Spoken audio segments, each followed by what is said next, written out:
আজিৰ এই সংবাদমেলত ওদালগুৰিৰ গোটেই সংবাদকৰ্মীক মই আদৰণি জনাইছোঁ। যোৱাকালি বিটিচিৰ প্ৰাক্তন EM তথা মুদিবাৰী সমষ্টিৰ BPFৰ প্ৰাৰ্থী জগদীশ সৰকাৰ আৰু লগতে BPFৰ CWC মেম্বাৰ অৰুণ শৰ্মা দুজনে এটা সংবাদমেল যোগে এই সংবাদমেলত আমি দেখিবলৈ পাইছোঁ যে জগদীশ সৰকাৰ আৰু অৰুণ শৰ্মা দুয়োগৰাকী নিখিল বড়ো ছাত্ৰ সন্থাক লৈ পেলাই কিছুমান মন্তব্য কৰা বা কিছুমান কমিউনেল মানে তাত বক্তব্য কৰা আমি দেখিবলৈ পাইছোঁ। আৰু আজি নিখিল বড়ো ছাত্ৰ সন্থাৰ তৰফৰ পৰা তেওঁলোকৰ যিখিনি মন্তব্য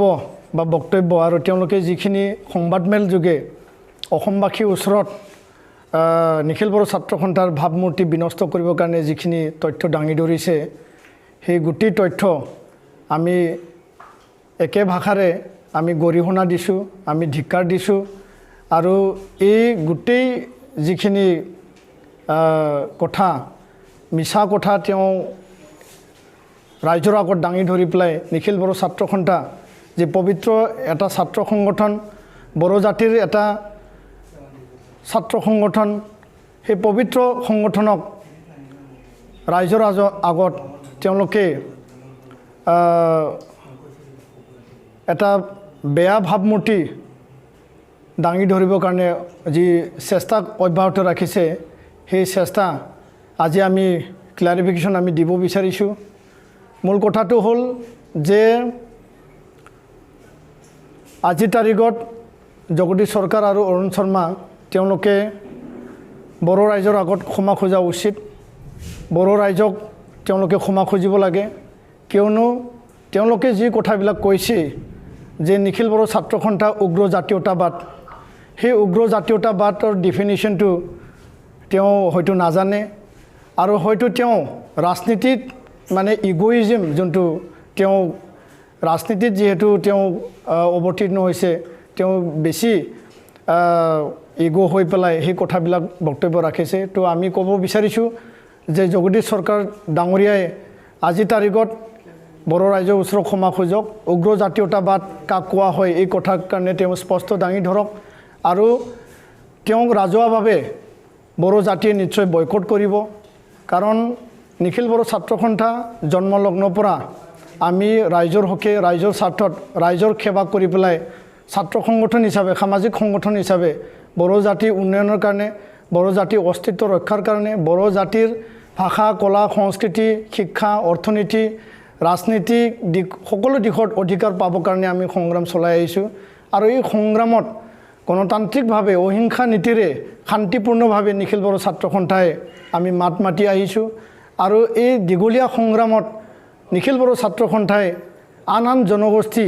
আন জাতি জনগোষ্ঠীক একেলগে লৈ পেলাই আমি আগত যোৱাৰ কাৰণে বা সমিল মিলেৰে এই অঞ্চলত আমি কেনেকৈ বসবাস কৰি থাকিব পাৰোঁ তাৰ কাৰণে আমি কাম কৰি আহিছোঁ। আৰু আজিৰ তাৰিখত জগদীশ সৰকাৰ ডাঙৰীয়াই এই 10 বছৰ, 5 বছৰ EM আৰু 5 বছৰ MCLA যে তেওঁ সুযোগ পালে বা তেওঁ এই যে সুযোগটো পালে, সেই সুযোগৰ যদি আধাৰটো যদি চাব যায়, জগদীশ সৰকাৰ ডাঙৰীয়াই যোৱা 2003 চনত BTC চুক্তিৰ সময়ত আৰু তাৰ আগত আৰু তাৰ পিছত নিখিল বড়ো ছাত্ৰ সন্থাৰ লগত তেওঁ সংগ্ৰামত একেলগে আছিল। আৰু আজিৰ তাৰিখত সেই সংগ্ৰামটো তেওঁ পাহৰি গৈছে। আৰু ইয়াৰ কাৰণে আমি ক'ব বিচাৰিছোঁ, তেওঁ যদি উগ্ৰ জাতীয়তাবাদৰ যোনটো ভাষা তেওঁ প্ৰয়োগ কৰিছে, সেই ভাষাটো আমি সুধিব বিচাৰিছোঁ। আজিৰ তাৰিখত সেই সময়ৰ যিখিনি এপছু নেতা আছিল, আজি BPF দলত, ৰাজনীতিৰ দলত আছে, বিশ্বজিৎ দৈমাৰী ডাঙৰীয়া বা লমচাও দৈমাৰী ডাঙৰীয়া আছে বা আন যিবিলাক নেতা আছে,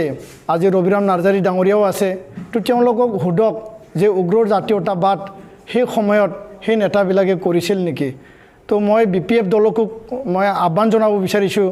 এটা ছাত্ৰ সংগঠন হৈ, যে যি পন্থাৰে জগদীশ সৰকাৰ ডাঙৰীয়াই নিখিল বড়ো ছাত্ৰ সন্থাৰ ওপৰত আক্ৰমণ কৰিছে, সেই পন্থা কেতিয়াও গ্ৰহণযোগ্য নহয়। সেই পন্থা কেতিয়াও সমাজৰ কাৰণে মংগল নহয় তেওঁ কমিউনেল যি বক্তব্য প্ৰদান কৰিছে আজিৰ তাৰিখত আইনীভাৱে ইয়াৰ কাৰণে নিশ্চয় ব্যৱস্থা লোৱা হ'ব আৰু এই ক্ষেত্ৰত মই নিৰ্বাচন আয়োগকো অনুৰোধ জনাব বিচাৰিছোঁ যে তেওঁ যেহেতু এতিয়া বৰ্তমান বিপিএফ দলৰ মুডিবাৰী সমষ্টিৰ প্ৰাৰ্থী তো নিৰ্বাচন আয়োগে এই ক্ষেত্ৰত যাতে তেওঁ যেহেতু কমিউনেল বক্তব্য প্ৰদান কৰিছে যে তেওঁ কৈছে যে বিটিসি অঞ্চলত বড়ো ভাষাক মানে জাপি দিব বিচাৰিছে অসমীয়া ভাষাক ইয়াত মুখিমূৰ কৰিব বিচাৰিছে এই বক্তব্যবিলাক তেওঁলোকে প্ৰদান কৰিছে আৰু আজি তাৰিখত আমি তেওঁৰ পৰা প্ৰমাণ বিচাৰিছোঁ যে কোন সময়ত কেতিয়া নিখিল বড়ো ছাত্ৰ সন্থাই এই মানে যিবিলাক তেওঁলোকে কৈছে বা তেওঁলোকে এইবিলাক কথা দাঙি ধৰিছে কেতিয়া কৰিছিল ইয়াৰ এটা প্ৰমাণ তেওঁ দেখুৱাব লাগে আৰু অৰুণ শৰ্মা যি CWC মেম্বাৰ তেওঁ কৈছে যে বিজনেছ 71 পৰিয়ালক নিখিল বড়ো ছাত্ৰ সন্থাৰ নেতৃত্বত তেওঁলোকক এভিকশ্যন কৰা হৈছিল তেওঁলোকক মানে তাৰ পৰা জবৰদস্তি যাবৰ কাৰণে নিৰ্দেশ দিয়া হৈছিল ইয়াৰ কি তথ্য আছে সেই তথ্যখিনি তেওঁলোকে দাঙি ধৰিব লাগে আৰু অন্যথা নিখিল বড়ো ছাত্ৰ সন্থা যি দুজন ব্যক্তিয়ে নিখিল বড়ো ছাত্ৰ সন্থাৰ ওপৰত এই কমিউনেল উগ্ৰ জাতীয়তাবাদ আৰু ভাষাক লৈ পেলাই যিখিনি তেওঁলোকে বক্তব্য প্ৰদান কৰিছে ইয়াৰ ওপৰত আমি বিশেষ এটা ব্যৱস্থা ল'বৰ কাৰণে আমি বাধ্য হ'ব তো ইয়াৰ কাৰণে আজি তাৰিখত নিখিল বড়ো ছাত্ৰ সন্থা আমি স্পষ্টভাৱে আমি ক'ব বিচাৰিছোঁ যে অসমীয়া ভাষা বড়ো ভাষা অসমৰ চৰকাৰী ভাষা অসমীয়া ভাষাও হয় অসমৰ সহযোগী চৰকাৰী ভাষা বড়ো ভাষাও হয় এইটো সংবিধানে আমাক বা চৰকাৰে আমাক ইয়াৰ মানে যি ষ্টেটাছ বা ইয়াৰ সন্মানটো আমাক দিছে বা অধিকাৰটো দিছে তো বড়ো মাধ্যম অসমীয়া মাধ্যম দুই মাধ্যম জীয়াই থাকিব লাগিব ইয়াৰ কাৰণে কোনো বিকল্প ৰাস্তা নাই কাৰণ অসমত মাতৃভাষা মাধ্যম অসমীয়া মাধ্যম বড়ো মাধ্যম আমি জীয়াই ৰাখিব লাগিব আৰু যোনটো আইনৰ কথা কৈছে যে the Assamese language learning act সেই আইনৰ 2020 আইনৰ অধীনত তাত উল্লেখ কৰা আছে যে অসমীয়া ভাষাক ক্লাছ 1 পৰা ক্লাছ 10 লৈকে কম্পালসৰি ভাষা হিচাপে মানে শিকাৰ কাৰণে এইটো প্ৰয়োগ কৰা হ'ব আৰু তাতে উল্লেখ কৰা আছে যে BTAD মানে 6 শিডিউল এৰিয়া এই BTAD হ'ব পাৰে কাৰ্বি আংলং ডিমা হাছাও হ'ব পাৰে আৰু লগতে Bodo medium schools in Bodo inhabited area outside মানে BTAD মানে যিবিলাক বড়ো মাধ্যমৰ বিদ্যালয় আছে বৰাক ভেলী কথা তাত লিখা আছে যেহেতু বৰাক ভেলীত মেক্সিমাম বেংগলী মিডিয়ামৰ মানে বিদ্যালয় আছে BTADত মেক্সিমাম বড়ো মাধ্যমৰ বিদ্যালয় আছে আৰু BTAD বাহিৰতো অন্য ঠাইত বড়ো ডমিনেটেড এৰিয়াত মানে বড়ো মাধ্যমৰ বিদ্যালয় আছে তো আমি এটো অসম চৰকাৰক বিৰোধিতা কৰা নাই অসম চৰকাৰক আমি বাধা দিয়া নাই আমি কৈছোঁ আমি আহ্বানে জনাইছোঁ মুখ্যমন্ত্ৰী ডাঙৰীয়াক শিক্ষামন্ত্ৰী ডাঙৰীয়াক যে এই আইনত বড়ো মাধ্যমত অসমীয়া মাধ্যম জাপি দিব বুলি তাত লিখা নাই কিন্তু বড়ো ডমিনেটেড ইনহেবিটেড এৰিয়া এইটো লিখা আছে তো আমি আহ্বানে জনাব বিচাৰিছোঁ যে ইমপ্লিমেণ্টৰ ক্ষেত্ৰত প্ৰয়োগৰ ক্ষেত্ৰত যাতে বড়ো মাধ্যমক মানে এই যি পদক্ষেপ এই পদক্ষেপটো ৰেহাই যাতে দিয়া হয়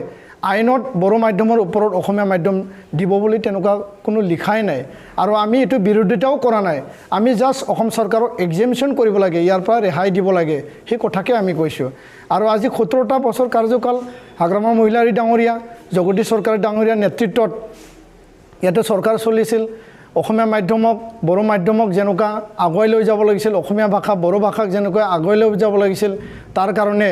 আমি কোনো পদক্ষেপ লোৱা দেখা নাপালোঁ তো এই গোটেইবিলাক যি কথা কৈছে সেই নিজৰ ওপৰতে পৰে তো এজন কৰাপ্টেড মানুহ যিয়ে দুৰ্নীতিত লিপ্ত হৈ আছে টকা পইচা লৈ পেলাই যোনে চাকৰি দিয়াৰ নামত এতিয়া দৈনন্দিন ইয়াৰ ওপৰত মানে নিউজবিলাকত মানে তথ্য সহকাৰে যিবিলাক প্ৰমাণ সহকাৰে নিউজবিলাক ওলাইছে তো আমি বুজিবলৈ বাকী নাই যে জগদীশ চৰকাৰ ডাঙৰীয়া এজন কৰাপ্টেড বা দুৰ্নীতিগ্ৰস্ত এজন হি মানে EM আছিল এক্স EM আছিল এক্স MCLA আছিল আৰু আজি হি দুৰ্নীতিত লিপ্ত হৈ ৰাইজে তেওঁ মানে আকলি যেহেতু মানে লোৱা নাই ৰাইজে তেওঁৰ পৰা দূৰত আছে তো সেই সকলো কথা হি ভাবি পেলাই নিখিল বড়ো ছাত্ৰ সন্থাক আক্ৰমণৰ এটা টাৰ্গেট বাছি লৈছে আৰু নিখিল বড়ো ছাত্ৰ সন্থা কোনো ৰাজনৈতিক নেতাই কোনো ৰাজনৈতিক দলে আক্ৰমণ কৰিলে আমি কেতিয়াও মনে মনে আমি বহি নাথাকোঁ কাৰণ আমি কোনো ৰাজনৈতিক দল নহয়, আমি ৰাজনৈতিক সংগঠন নহয়, আমি কোনো মানে তেনেকুৱা এদিনতে জন্ম হোৱা সংগঠন নহয়। বডোফা উপেন্দ্ৰনাথ ব্ৰহ্ম এই সংগঠনত কাম কৰি গৈছে, বাণেশ্বৰ বসুমতাৰী, কনকেশ্বৰ নাৰ্জাৰী এই সংগঠনত মানে প্ৰতিষ্ঠা হিচাপে তেওঁলোকে এই সংগঠনক চলাই নিছিল। তো আজি তাৰিখত বড়ো সংগ্ৰাম, বড়ো জাতীয়তাবাদ আৰু বড়োসকলৰ যি অস্তিত্বৰ কাৰণে, অধিকাৰৰ কাৰণে নিৰবিচ্ছিন্নভাৱে শান্তিপূৰ্ণভাৱে গণতান্ত্ৰিকভাৱে যিখিনি আন্দোলন আছিল আৰু এই আন্দোলনৰ বিনিময়ত সেই অঞ্চলৰ সকলো জাতি জনগোষ্ঠীক লৈ পেলাই বড়োসকলে জীয়াই থকাৰ কাৰণে BSc পৰা BTC পৰা BTR আজি চুক্তি সম্পাদন হ'ল। ইয়াক তেওঁ অসন্মান কৰা হৈছে আৰু তেওঁ বড়ো ভাষাক অসন্মান কৰা হৈছে, বড়ো জাতিক অসন্মান কৰা হৈছে। আৰু সেইকাৰণে আমি কৈছোঁ যে জগদীশ চৰকাৰ দুৰ্নীতিত লিপ্ত হৈ থকা এজন মানুহে, এজন ৰাজনীতিবিদে আজি ইয়াৰ কথা কোৱাৰ অধিকাৰ নাই আৰু তেওঁ বড়ো ৰাইজৰ ওচৰত ক্ষমা খুজিব লাগে। আৰু মই দৃঢ় বিশ্বাসী যে বড়ো ৰাইজে জগদীশ চৰকাৰক কেতিয়াও ক্ষমা নকৰে, কাৰণ তেওঁ ক্ষমাৰ যোগ্য নহয়। কিয়নো তেওঁ আন জাতি জনগোষ্ঠীক তেওঁ সন্মান দিব কেতিয়াও শিকা নাই বা শিকিবলৈও সি বিচৰা নাই, যাৰ কাৰণে বড়ো মানে জাতিৰ যি মানে ছাত্ৰ সংগঠন বা বড়ো জাতিৰ যি ৰাজহাৰ যি ছাত্ৰ সংগঠন নিখিল বড়ো ছাত্ৰ সন্থাক সি মানে উগ্ৰ জাতীয়তাবাদ বা অসমীয়া ভাষা বড়ো ভাষাক লৈ যিখিনি মন্তব্য ৰাখিছে আৰু অৰুণ শৰ্মা ডাঙৰীয়াই মানে নিখিল বড়ো ছাত্ৰ সন্থাৰ নেতৃত্বত যিখিনি 71 পৰিয়ালক খেদি পঠাৰ কাৰণে যিখিনি দাঙি ধৰিছে, সেই গোটেই কথা মানে মিছা। আৰু সেই গোটেই কথা যদি তেওঁলোকে সাহস আছে, পুলিচ লৈ পেলাই, প্ৰশাসন লৈ পেলাই তেওঁলোকে তদন্ত কৰক বা চৰকাৰৰ ওচৰত তেওঁলোকে তদন্তৰ দাবী কৰক। আৰু তেনেকুৱা যদি ক'ৰবাত প্ৰমাণ যদি দিব পাৰে নিখিল বড়ো ছাত্ৰ সন্থা, সেইটো চেলেঞ্জ কৰিবৰ কাৰণে আমি সদায় আমি আগ্ৰহী। তো ইয়াৰ কাৰণে এই সংবাদমেল যোগে আৰু আহি থকা দিনত যাতে কোনো ৰাজনীতিবিদে নিখিল বড়ো ছাত্ৰ সন্থাক টাৰ্গেট কৰি পেলাই সেইবিলাক জাতীয় মানে চেতনাত আঘাত লগা বা জাতীয় চেতনাক লৈ পেলাই ধেমালি কৰা তেনেকুৱা বক্তব্য যাতে তেওঁলোকে নাৰাখে, ইয়াৰ কাৰণে আমি কঠোৰভাৱে তেওঁলোকক আমি ক'বলৈ বিচাৰিছোঁ। আৰু এইবিলাক কথা যাতে ভৱিষ্যতেও কোনেও যাতে কোৱাৰ কাৰণে আগবাঢ়ি নাহে, ইয়াৰ কাৰণে আমি সকিয়নি দিছোঁ।